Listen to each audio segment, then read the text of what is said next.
When people think of Arizona real estate, they usually picture sunny subdivisions, golf courses, and maybe a pool shaped like a kidney bean. But the story of land in Arizona goes back thousands of years. And it's way more interesting than a simple housing boom. So buckle up, because we're going from cliff dwellings to cul-de-sacs, from canals to cul-de-sacs again? Yeah, we'll explain that. And from dusty mining towns to master-planned mega-communities. This is the wild history of Arizona real estate. Long before location became a thing, Native American tribes were already mastering smart land use.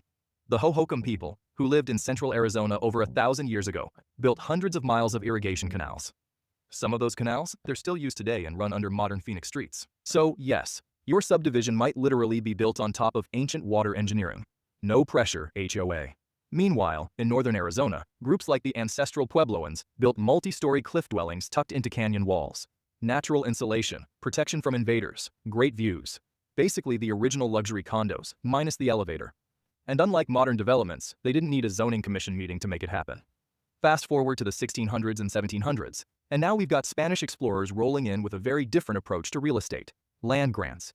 Huge tracts of land were handed out to settlers, ranchers, and missions. Ownership wasn't about square footage. It was about grazing land, water access, and trade routes. Here's a quirky twist. Some of these land grants were so vaguely defined that later on, no one was totally sure where the boundaries were. Imagine trying to sell a property where the legal description is basically, from that mountain to, that other mountain. Good luck with the survey, Bob. After Mexico gained independence from Spain, the land grant system continued, and many of today's property disputes in Arizona still trace back to these early claims. So yes, some title problems are older than the state itself. By the mid-1800s, Arizona had become U.S. territory, and suddenly real estate development had one main selling point: minerals. Wherever gold, silver, or copper showed up, towns popped up overnight. And we mean overnight. Tombstone, Bisbee, Jerome, these places exploded with hotels, boarding houses, and saloons. Property values rose and fell faster than a poker hand in a back alley saloon. Here's the quirky part. Some homes were literally tents, listed as permanent residences. Real estate listings were basically canvas walls, dirt floor, great investment potential. And when the mines dried up, so did the towns. Entire communities were abandoned, creating the ghost towns that still dot Arizona today. It was the original boom and bust housing cycle, just with more horses and fewer spreadsheets. Arizona became the 48th state in 1912, and now real estate started to get organized. Cities like Phoenix and Tucson began developing street grids, public utilities, and early zoning rules. Streetcar lines shaped where neighborhoods formed, kind of like how highways do today. Developers started marketing Arizona not just as a mining frontier, but as a place to live, especially for people escaping harsh winters back east. Which brings us to one of Arizona real estate's most powerful marketing tools: sunshine. Lots and lots of sunshine. Early ads promised clean air, healthy living, and relief from arthritis, asthma, and basically every problem known to mankind. Doctors even recommended moving here for your health. So Arizona became one of the first lifestyle-driven real estate markets in the country. Not bad for a place that used to sell tents. After World War II, everything changed. Veterans returned home, the economy surged, and suddenly America needed a lot of houses. Arizona had cheap land, warm weather, and room to grow. Developers started building massive suburban neighborhoods, especially in the Phoenix metro area. Tract housing became the norm, rows and rows of affordable homes for young families. Here's a fun fact. Some early developments sold homes so fast that buyers picked their house based on which lot number they got, not what the house looked like. You got lot 27? Congrats, that's your future. Also, air conditioning changed everything.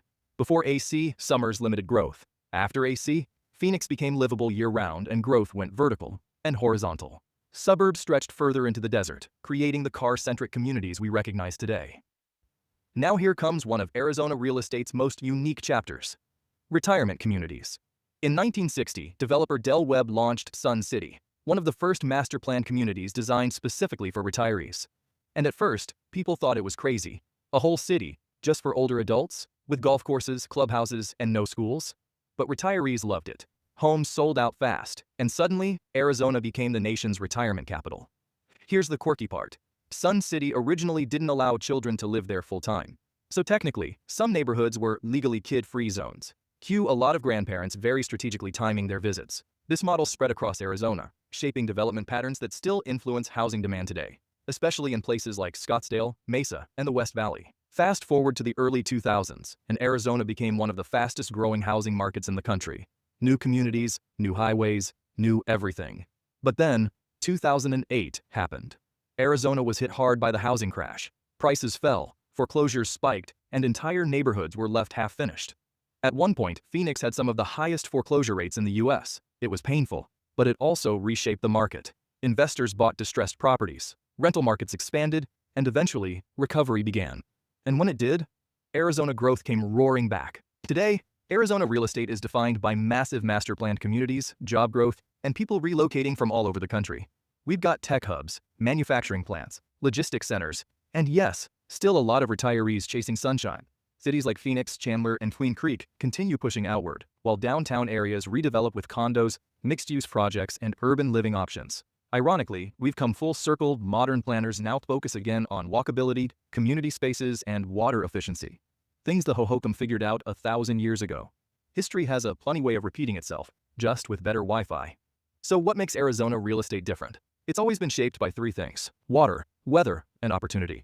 From ancient canals to mining camps, from streetcars to freeways, from retirement villages to tech corridors, every era left its fingerprint on the land. And whether you're buying your first home, investing, or just curious about how your neighborhood came to be, you're part of a story that's still being written. Because in Arizona, real estate isn't just about property. It's about people, adaptation, and turning desert into destination. And honestly, that's pretty cool.